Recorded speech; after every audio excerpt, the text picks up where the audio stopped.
a lot of things that are being described there, and most of it is metaphors.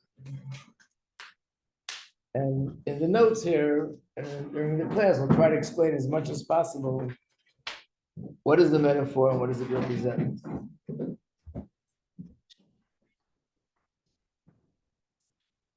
One of the things which I went through quickly a little bit is on the same page. We're really up to page 97A2. We're at the bottom, the last line. When I say the bottom, I mean the bottom above the line. Beneath the line are notes. Above the line is the words from Gemara.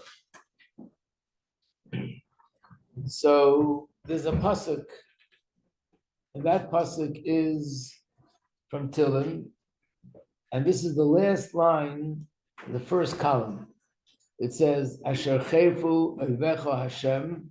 It's Tehillim chapter 89. Your enemies have taunted you, Hashem. They have taunted the footsteps of Moshiach. What does it mean they taunted the footsteps of Mashiach? Taunted means to tease, to make fun. What does that mean?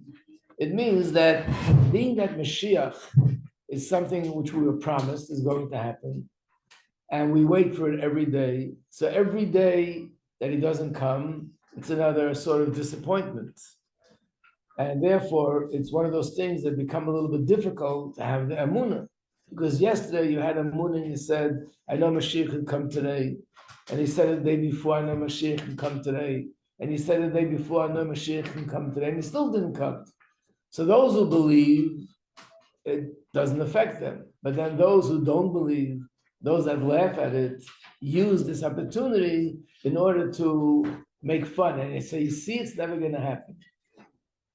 In fact, there's something very interesting in reference to the Mishkan, which we're celebrating now. When we celebrate Hanukkah, we're also celebrating it by going back and reading about the Mishkan that was made in the desert, right? No, why am I saying right? Because you're not aware of it. But in Shul, where the men daven every morning, we read from the Torah, the Parsha, where it talks about how they inaugurated the Mishkan in the desert. Anyone know what I'm talking about? Besides Lee? Because you heard it in the other class, and Shuli? No cheating, yeah. Okay, so let me explain you something. The word Hanukkah means to inaugurate, to begin something new. Like the word chinuch, when you raise children, it's like you're starting this child, training them how to live. That's called chinuch. In fact, anything that's a beginning of a training or establishing, you can use the word chinuch. So in the Chumash, they have the word Chanukas HaMizbeach or Chanukas HaBayis. What does it mean in the Chumash? It means that the first time that they built the Mishkan, the sanctuary, there was a big celebration. And they celebrated for 12 days. And that celebration was called Chanukas HaBayis. It was dedicating and inaugurating, in other words you can use in English, which is basically all about beginning and the beginning of the Beis HaMikdash. So how did they celebrate? Every day, a different nasi, leader of each tribe, brought a korban. The first day was the tribe of Yehuda. The second day was another. Only the nasi brought a korban, nobody else. He brought a sacrifice. And not only a sacrifice, they also brought gifts to the Beis HaMikdash. They brought gold, they brought silver, they brought bowls, they brought trays, different things as a gift to the Beis HaMikdash that it could be used for 12 days. And then they started to use it regularly. But the first 12 days was a celebration. So who knows when was the first day when they actually started to use the Beis HaMikdash? When did they start the celebration? When was the first day of this celebration? So I'll give you the answer to save some time. The first day was Rosh Chodesh Nisan. Rosh Chodesh Nisan, the first day of the month of Nisan. That's when they began the 12 days. But there's a very interesting thing in the Medrash. The Medrash says when did God give the command to build the sanctuary? That commandment came the day after Yom Kippur. So how long did it take them to build? From Yom Kippur until the month of Nisan. It's almost like 6 months. So the Gemara says, no, they actually finished it very quickly. They finished it in the month of Kislev, on the 25th day of Kislev. And they were supposed to build it on that, not build it, start using it. Hashem said to Moshe, no, to wait. Then he waited the month of Kislev, the month of Teves, the month of Shvat, and at the end of the month of Adar, they started getting ready, and the first day of Nisan, they started using it, which means it was delayed for a few months. So the Medrash says these words. If you have a siddur in front of you, fine. If not, to look at it later. Friday night, everyone knows we sing Shalom Aleichem, and then we sing the Eishes Chayil. So there's a verse in Eishes Chayil. In Hebrew, the words are Batizchak L'Yom Achron. They laughed until the last day. Who laughed? What day? What's the last day? Like everything else, there are different interpretations. But one interpretation like this, it's referring to the days of Moshe Rabbeinu in the desert. And there were people there that laughed at Moshe Rabbeinu when he said that we're going to build a sanctuary and the Shekhinah is going to come down. And they said, that's ridiculous. That'll never happen. What do you mean? How could the Shekhinah come down to this world? By the way, if you think of it, these are people who went out of Egypt. They saw all the miracles in Egypt. They saw the 10 plagues. They saw the splitting of the sea. They saw the giving of the Torah. I'd expect that Moshe says something's going to be, though by now they should believe him. You see how belief is not an easy thing. So basically, they were laughing. Not only not believing, they were making fun. Okay, then there were Jews who did believe him. So there were the majority of the Jews believed Moshe, they were excited. But there are a group of people, the Medrash calls them Leitzanei Hador. They were like the scoffers of the generation. They sort of made fun of everything. Okay. Yeah. So they built the Beis Hamikdash, they built the Mishkan. It was ready by the 25th of Kislev. And all the people who believed in Moshe saw, wow, it's all built, now it's going to happen. And the ones who were laughing, they were a little bit concerned. What did Moshe say? No, don't build it yet, we have to wait. So these who were laughing had a big laugh. You see, I told you it's never going to happen. Look, it's all finished, and he's not setting it up because it's really not going to happen. 1 month goes by, another month goes by. Finally, it was the 23rd day of Adar, and Moshe said, okay, today we're going to put it up. So those who believed got all excited again. Those who didn't believe were a little bit, looks like it's happening. At the end of the day, what did Moshe say? Now Hashem said, take it apart. Oh, you see, I told you nothing's going to happen. And now it reinforced them not to believe because look, he built it. But instead of seeing the Shekhinah come down, he says God told him, take it apart.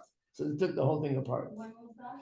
That was the 20, this was 7 days before Rosh Chodesh Nisan. The next day, now build it up, put it up again. At the end of the day, take it apart. The next day, put it up again. The end of the day, take it apart. This happened for 7 days. So those who were laughing kept laughing, but they laughed until the last day. The last day, they put it up. On Rosh Chodesh Nisan, the Shekhinah came down. That's when they stopped laughing. The joke was on them. So basically, when you see something is supposed to happen, and it didn't happen one day. By the way, I don't know if you remember, I told you that the month of Kislev means the angel in charge of this month came to Hashem with a complaint and said, I was supposed to host this holiday of celebrating the Mishkan, and it was taken away to me and was given to Nisan. So Hashem said, in the future, I'll make another holiday of this, and that'll be your holiday. So that's Chanukah. Chanukah is exactly on the same day that the Mishkan was supposed to be put up, the 25th of Kislev. Anyway, so the same was the Moshiach. Every day we expect Moshiach to come. So every day he doesn't come, the scoffers make more fun and say, you see, you believe it's nothing, it's not going to happen, it's not going to be. And that's what these words mean. Cherpu ervecha Hashem. They blaspheme you, they taunt you, they laugh at you. and especially they laugh at the footsteps of Moshiach. So just like before, those who laughed about going out of Mitzrayim, those who laughed about the Torah, those who laughed about the splitting of the sea, those who laughed about the Mishkan. So now also we have to realize, yes, those people are still around, and we have to thank Hashem that He gives us the strength to have the true belief and not to be intimidated and not to be weakened by those who laugh at the union of Mashiach. Okay, now we're going to the bottom of page 9782, where it says the words. Are your pages underlined? Did I underline the ones that I gave you? Yeah. Page 97A2. 97A and a little 2. A little 2 alone. Okay, so it's 3 lines from the bottom underlined. Emes nederes. That's a pasuk. It means the truth will be absent. Not a pasuk, that's the Gemara. Because there's a pasuk that says, and the truth will be absent, and that turns away from evil. Those who turn away from evil will be foolish. In other words, there'll be few people that will really be truthful. And not only that, but those who turn away from evil, people look at them as foolish. Like, you won't be popular because you're so good, you're a goody-goody. And if you follow what Hashem says, it'll be something that people look down at. And that'll be one of the big tests. People want to go with the flow. I don't want anyone to look down at me. So I'll do things that make people look at me in a positive way. So now the Gemara explains it. What is the meaning of the words that the truth will be absent? In fact, the words are nederes. Nederes, I guess in Hebrew, could mean absent. But it's still a very unusual way of phrasing it. So the Gemara says, in the Academy of Rav, they explained it in the following way. That at the end, the truth will be formed into groups and go away, which means there'll be groups of people that that they go by the truth, and they'll be separate from everybody else. And what is the meaning of the word that those who turn away from evil will be foolish? So in the yeshiva of Reb Shila, they said that it means whoever turns away from evil will be considered foolish by the rest of the people. That people will look at them as foolish, that you don't take advantage of all the pleasures of this world, and instead you're listening to what Hashem says. Then it goes on to say like this. Rava said, after hearing this about truth, at first I used to say, there's no truth in the world. In other words, today there's no longer any people that speak the truth. By the way, when was today? This is like 1,500 years ago. But then he met a certain rabbi. His name was Reb Sobus. And he said, I heard from another rabbi, Rav Yume, and he said that even if you would give me all the riches in the world, I would never tell a lie. I told you the story when we're learning Pirkei Avos about truth, but here's the source. He says, Zimna Chada, one time, I visited a certain town. The name of the town was Kushta. Kushta in Aramaic means truth. And these were people who excelled in this area that none of the people from there ever lied. They would always tell the truth. They were known for that. And also the people there never died before their time. They always died at a very old age. And this rabbi said, I married a woman from that community. And therefore he lived in that community. And had 2 sons. One day, his wife was sitting and washing her hair. And a neighbor came, I'm reading out the top of the page, second column, and knocked on the door and wanted to speak to her. I thought it would not be proper to tell the neighbor that his wife is washing her hair. He thought it wouldn't be appropriate. So he said to her, she's not here. So it's an old custom. When someone knocks on the door, you don't want to talk to them, you say it's not here. Don't say I'm not here, that wouldn't work. You have to say someone else is not here.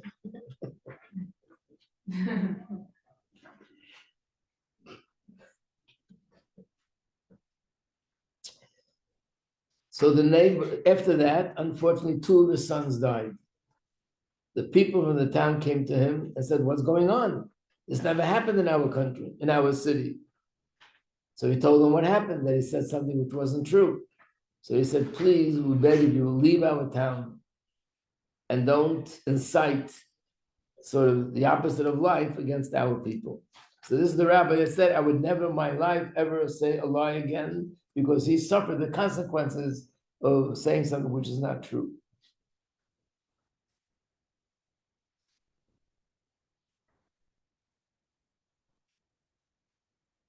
Now, of course, you think to yourself, so just for that, there's such a severe punishment. So first of all, there's a general rule that tzaddikim are sort of judged differently than ordinary people because of their greatness. And it doesn't mean, oh, because they're great, Hashem deals with them harsher. No, that's not what it means. It just means that because of their greatness, little things that for other people might not even make a difference, by them, it makes a huge difference. To give an example, if you take a needle and you scratch your hand with a needle, what's going to happen? You'll see a white line on your hand, and about 34 seconds later, it's gone. If someone would, God forbid, take the same needle and make the same scratch, let's say during an operation on a heart, it could be fatal. On the brain, it could be fatal. What's the difference? So obviously, this is a more sensitive organ. This is the organ that gives life to the whole body. So it's much more sensitive. And a little thing that hardly makes a difference anywhere else makes a huge difference when you do it on a very sensitive organ. Same as with tzaddikim. Tzaddikim are much greater, and everything they do has an impact on the whole world. So a little thing that for an ordinary person could be just waved away, by its tzaddik, it has a very big impact, a very big effect, and therefore there are consequences that happen as a result of that. So this is similar to the idea of Shabbos or Yom Tov. One of the reasons that are given in Chassidus, why aren't we allowed to do work on Shabbos? Of course, we know what it says in the Torah, there are 39 malachas, Hashem rested, but spiritually speaking, what is it? So usually the analogy of a person who lives in a certain country, and there's a king. The king is supposed to be respected. We're supposed to be standing in awe in front of the king, but that's not a contradiction to go plow my field, to go work with my garden, to go do other kinds of things as a king. He's in the palace and I'm doing my thing. But what if a person goes to the king? He goes into the palace and he has a private audience with the king. He's standing in the king's chamber and he's standing in front of the king who's sitting on the throne. If you start doing other things, you would take out a needle and you want to sew a button on your coat while you're talking to the king, that would be rebellion. That's it. In those days, off with his head. He's standing in front of the king and you're doing something else. And therefore, it's understood when you stand in front of the king, you stop everything else and your only consciousness and your only attention is to the king, nothing else. Shabbos, what does it mean it's a holy day? It means that Hashem's presence is in the world. It's as if we're now in front of Hashem. And therefore, the only difference is, when a king, I'm saying that I'm walking to the king's palace. Here is the king coming to us. Hashem's presence descends into this world in a way like no other day of the week. And the same thing with Yom Tov, holiday, whether it's Pesach, Shavuot, Sukkot, and also Chanukah. There's a certain presence of Hashem. But Chanukah and Purim are different. You're allowed to do work. It's another discussion, not for now. But because we're in front of the king, that's why you're not allowed to do these things. So I guess a tzaddik is because he's so close to Hashem, any little thing that he does is much more of a difference. To give another example, what happened on Yom Kippur if the Kohen Gadol went into the Holy of Holies and he did something wrong in the Holy of Holies? He passed away. How come it didn't happen when you did something wrong in other parts of the Beis HaMikdash? Because the Holy of Holies, because it's so holy, because it's such a high level of Kedusha, it's like the heart, the brain, a little something could make a huge difference. You have to be extremely cautious. It's more sensitive than anything else in the world. So basically, first of all, this was a big tzaddik. Second of all, he was in a city which was super sensitive to the issue of truth. And therefore, when he said that in that city, unfortunately, it had different kinds of results.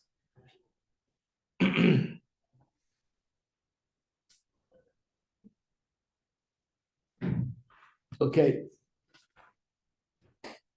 Let's continue. The next is all continuing to describe what the world will look like.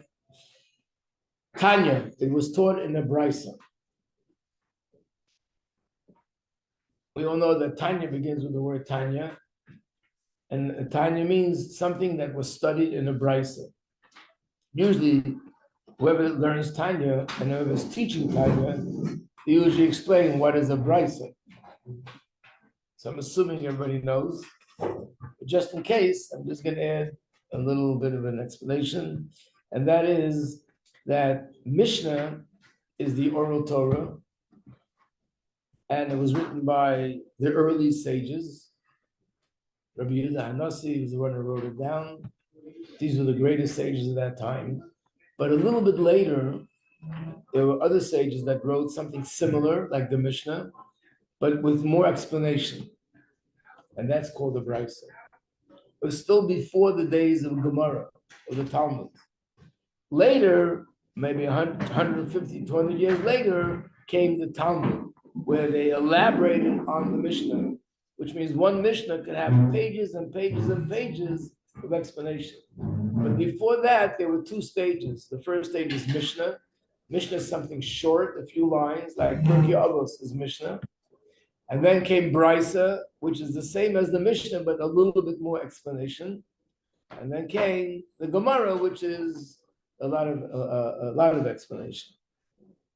Anyway, this is in the Brisa. Reb Nehorai said, in the generation when the son of David will come, we'll see something like this. The young people will shame the old, will embarrass the older people. And the older people will rise before the young. A daughter will stand up against her mother. A daughter-in-law will stand up against her mother-in-law. And the face of the generation will be like the face of a dog. And a son will not be ashamed of his own father. It basically means that at that time, there's another quote, which is, there will be a lot of chutzpah, which means people will not have respect, which is something so common and so normal. In the earlier generations, we'll see young people have no respect for older people. Children don't have respect for parents. And that's what he's describing. As we said earlier, that one of the signs of Moshiach is where we see things progressively getting worse spiritually. We're coming to a spiritual low. One of the ways that low will express itself is that we'll see all this chutzpah going on. I think that's happening now. What? I think that's happening now. Are you sure is, yeah. You know, when the teacher says to the kid, such chutzpah, I've never seen such a thing in my life. He says, well, I'm trying to bring Moshiach sooner because it says that when Moshiach comes, there'll be a lot of chutzpah, so I want to increase the chutzpah. But it doesn't say by being chutzpah you bring Moshiach. It just says that's a sign that Moshiach is coming. The Rebbe, who loves to turn things around in a positive way, put a positive spin on it, the Rebbe says it means that the children will actually, even though the parents in the time before Mashiach will see children rising above their parents, not chas v'shalom in terms of chutzpah, in terms that they'll be doing more in Torah and mitzvahs than their own parents. And in fact, one of the prophecies about Mashiach is that the children will turn the hearts of their parents to Hashem. And that's also something which we're seeing today. Normally it's the other way around, that the parents are raising the children to serve Hashem. But before Mashiach, we're going to see a reverse.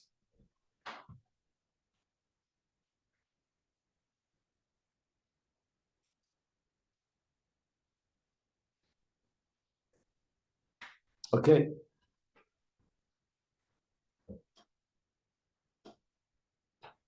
Then we go to the next. No, I'm going to skip that part. So it says end. I made a We can't learn every single thing here. I wrote down end, and then we turn the page for a new piece. Page 97A4.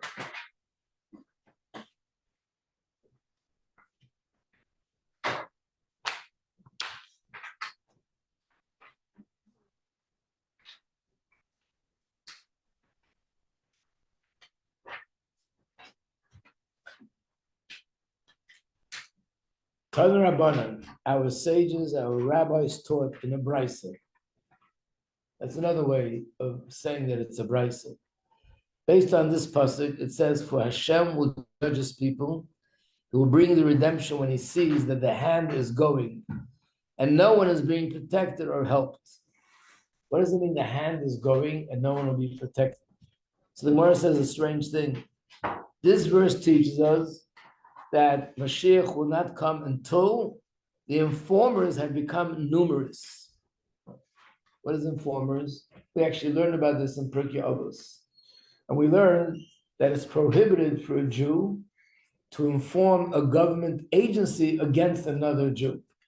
If I have a complaint, if I have certain demands, the person owes me money or whatever it may be, I have an obligation to go to a Beis Din, which is a court of rabbis, and to have them judge what does the Torah say should be the judgment. And even if I know for sure that the court, which is a secular court, will give the same ruling as the court of rabbis, imagine that I know in advance that their rules in this case will be the same, you're still not allowed to do that. It's considered informing, and it's a very, very serious violation of Torah. How much more so when you inform against another Jew, which could lead to him being arrested. And how much more so when it could lead to him being tortured or God forbid killed, which has happened in the past. So I think you remember when we learned that, we spoke about the fact that when the Jews went out of Egypt, that's actually what happened. Remember? Sure you remember. What is it? With Moshe. Moshe killed the Egyptian. Yes. And there were two people that watched it, Dasan and Aviram. Yes. And they went to Paro and they informed. And this wasn't about money. This was informed to the point that if you kill an Egyptian officer, you get killed. So they took Moshe and they wanted to kill him. It was only a miracle that happened that his life was saved. And that's when he ran away from Egypt and he went to Midian and he met his wife. That was the good news. He met his wife, Tzipporah, and that's when they got married. But it's interesting that Moshe then said to Hashem, maybe the Jews don't deserve to go out of Egypt because I see that there are people that are so low, they're even capable of informing against another Jew. So it's interesting because it says that a lot of the things that are going to happen when Mashiach comes or before Mashiach comes will be similar in some ways to things that happened when we went out of Egypt. So when we went out of Egypt, we saw that there was this act of informing. And here it says also that when Mashiach comes, we'll see that people have stooped so low that Jews will inform one against each other. Unfortunately, that's also something which we see today, that many people realize that if they go to a Beis Din, they're going to lose their case. So instead of going to a Beis Din, they go straight to court. Remember, I told you that if someone doesn't want to go to Beis Din, either because they're not religious or because they're not following what they're supposed to, then you still go to Beis Din, and they will give you the authority. They'll give you the okay, the green light to go to Beis Din, to court. So you go into a court, but you go into court according to Torah. But if I choose the court instead of Torah, that's the biggest. The Gemara used the term as like the biggest slap in the face that you're giving Hashem. Hashem says, "I'm giving you a system how to judge." The secular court is saying, "I'm giving you a system how to judge." I say, Hashem, thank you. I'm not interested in your system. I'm interested in their system. It could nothing be more sort of insulting to Hashem than doing something like that. So therefore, when people stoop so low, that means that it's a negative thing, but that's a sign that Mashiach will be coming. There's another opinion that it means, what does it mean that the hand will be going? It means that students of Torah have become few. that there'll be very few people studying Torah compared to the way it used to be, where there were tens of thousands of people studying Torah. Before Mashiach will come, we'll see people will that number will go down. Then there's another opinion. What does it mean it'll go down? It will not, Mashiach won't come until the pruta has gone from the purse, which means there'll be a situation financially that there won't be any money, that people won't have money. Then there's another opinion that says it means it won't come until the Jews will be despairing of redemption. In other words, they'll give up that Mashiach is coming.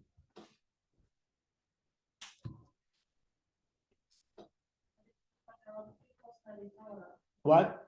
But if we're saying that, like we said before, like more children, they do it more than their parents. So there's more people study Torah. Right, more compared to the way that there were that parents who didn't, but it's not more compared to the way it used to be in sort of the old country where there are tens of thousands of people that study Torah.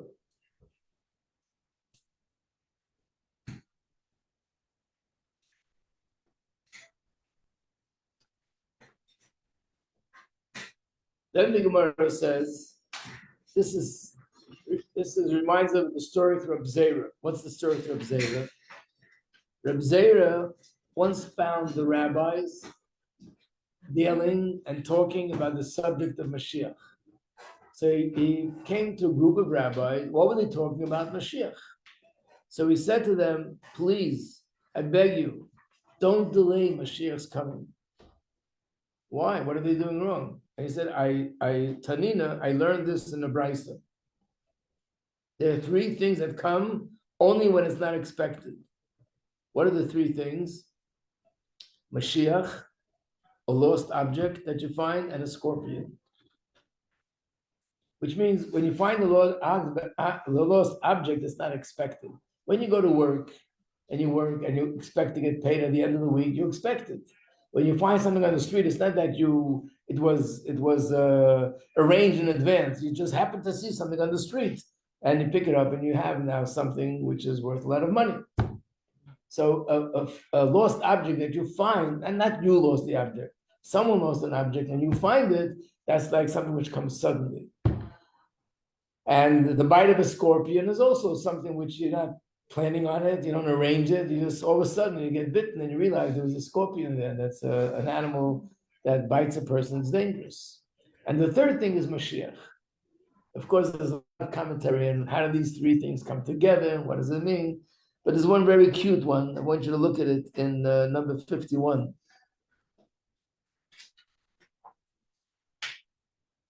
It says a scorpion bites a person suddenly without warning. Maybe there's certain animals you hear noise before, you see they're coming towards you, even a snake, you hear the rattling and you hear the noise. A scorpion apparently comes to a person quietly, and all of a sudden they get bitten. The Brisa mentions Mashiach together with finding something and a scorpion to teach the following lesson. If one is meritorious, which means he has the merit, the unexpected arrival of Mashiach will be like finding a lost article. Maybe it does mean an article that I lost, okay? With a joyful experience, will be excited. If one doesn't have the merit, the Mashiach's unexpected arrival will be like being bitten by a scorpion. So I guess it's the same thing here. When people hear Mashiach is coming, some people get all excited, and some people get very upset, irritated, frustrated. Somehow they don't want to hear it.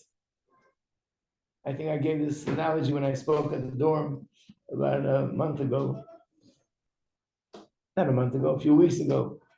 There's an analogy given that when somebody's sleeping and you wake them up, there are two reactions. One reaction is a big smile on the face. Thank you for waking me up. Okay, let's get to work. Another reaction is grumpy and grouchy and barking at you. What did you wake me up for? You turn on the other side to wake you up again. So Mashiach comes and he wakes us all up. Some people are going to be excited. And some people will feel like a scorpion bit them. And some people will feel like the joy you feel when something you didn't expect comes, like you're finding a lost object. Somebody said this as a joke. There's a famous song Mashiach, Mashiach, Mashiach. Oh, yeah. So they say some people when they hear Mashiach is coming, they sing Mashiach, Mashiach, Mashiach. And some people go, oh, yeah.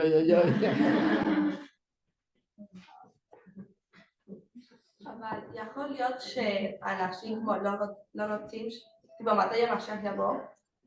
If it's possible, she's asking, if it's possible, there are people that don't want Mashiach to come. So obviously, that's what it says there. There are people who they're not excited about Mashiach to come. Why not? Because they're thinking it's going to disrupt their plans. They have plans. They want to do things. Maybe it's the fear of the unknown. You know what fear of the unknown means?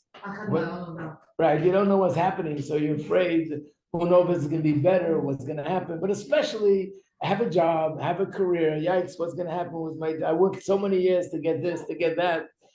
So some people are afraid. They don't realize that whatever good thing you have in the world today, when Mashiach comes, it'll be only better and better and better. Tov, yoter, tov, yoter, tov, yoter, tov. It'll only be better and better, not worse. Anything good we have will only be better, but not everybody recognizes that. And by the way, this is also like in Mitzrayim. If you know the story with Mitzrayim, it says that when Moshe Rabbeinu came, some of the Jews did not want to go out, right? And in fact, when there was the Makat Choshech, when they died, when the Egyptians died, when there was the plague of darkness, it said a lot of those Jews who didn't want to go out and didn't believe Moshe, unfortunately died in that plague. When Mashiach comes, there won't be such a thing. Every single Yid will go out of Golos. And even every single non-Jew in the world will be inspired eventually to believe of Mashiach. Maybe in the beginning stages, there'll be doubts, there'll be questions, there'll be fear, but ultimately everyone will come along. But from we see from the times of Mitzrayim, there were people who were in Mitzrayim suffering, and they still were not so ready to go out. In fact, when Egyptians were chasing them, what did a lot of the Jews say? Why did you take us there? Let's go back to Egypt. They got scared. They thought that, this is going to be better for them. So this is unfortunately something people don't understand. And we're going to learn a whole sikha about it, about not to be afraid of Mashiach. What are people afraid of? I'm not talking people don't believe. Even people that believe, they're afraid of losing something. And the Rebbe keeps saying, be rest assured, there's nothing good that you will lose. The only thing that will happen is anything good you have will be even better, and anything not good, you don't want it, and that'll be gone. So it's a win-win situation.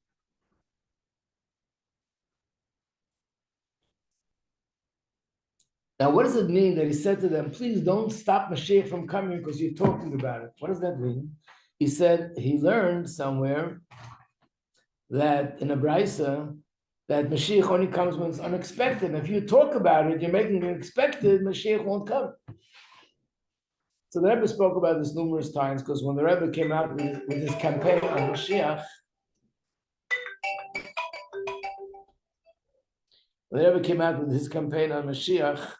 that was one of the arguments people said. The Gemara says that you're not supposed to think about Mashiach, because if you think about it, then he might not come.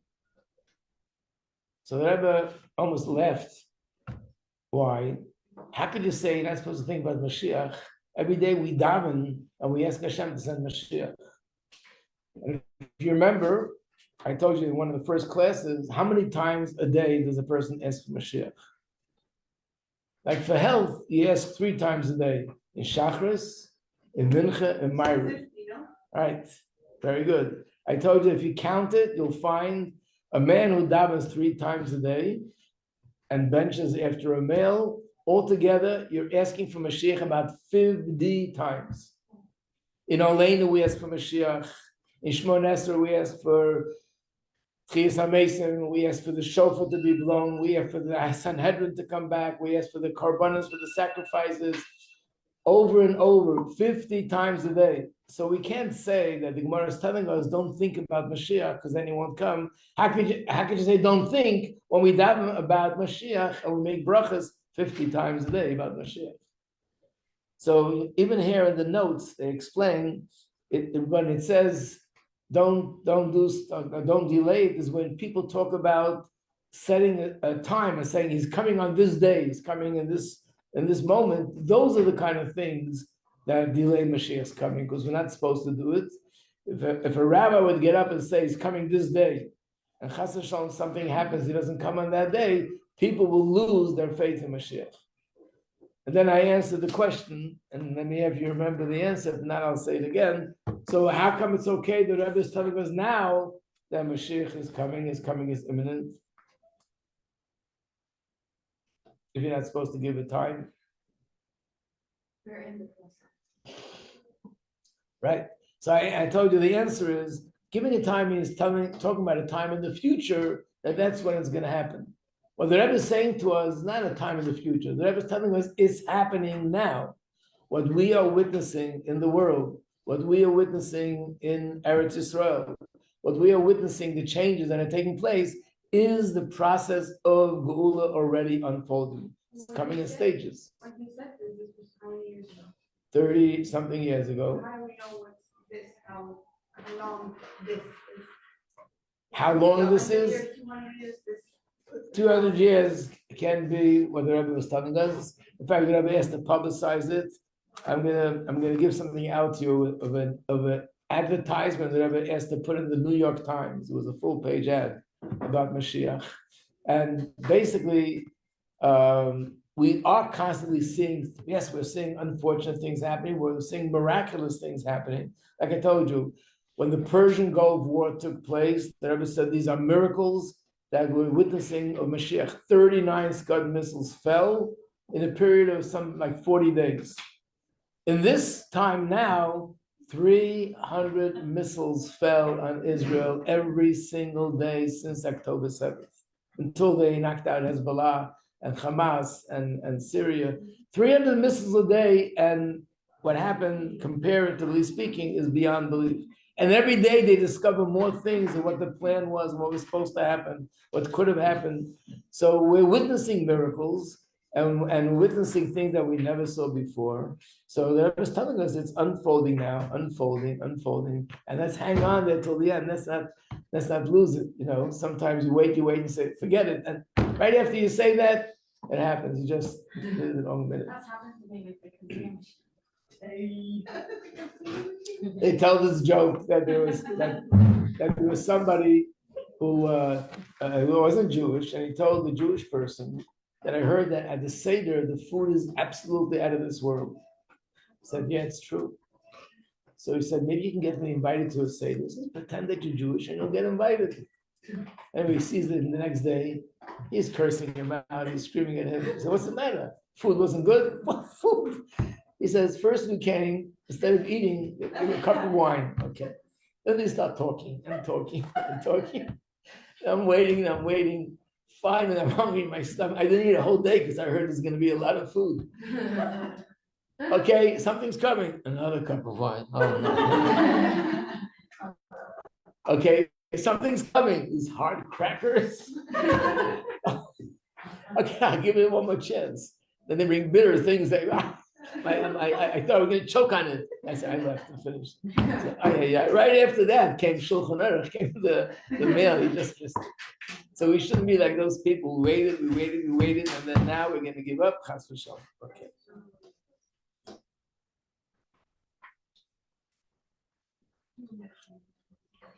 Okay, atzloch everybody. Thank you.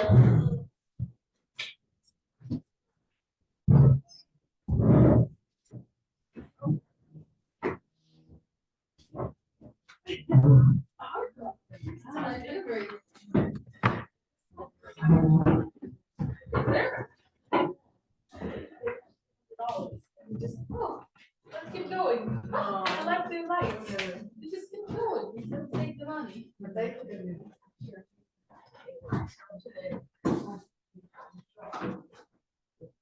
Thank you.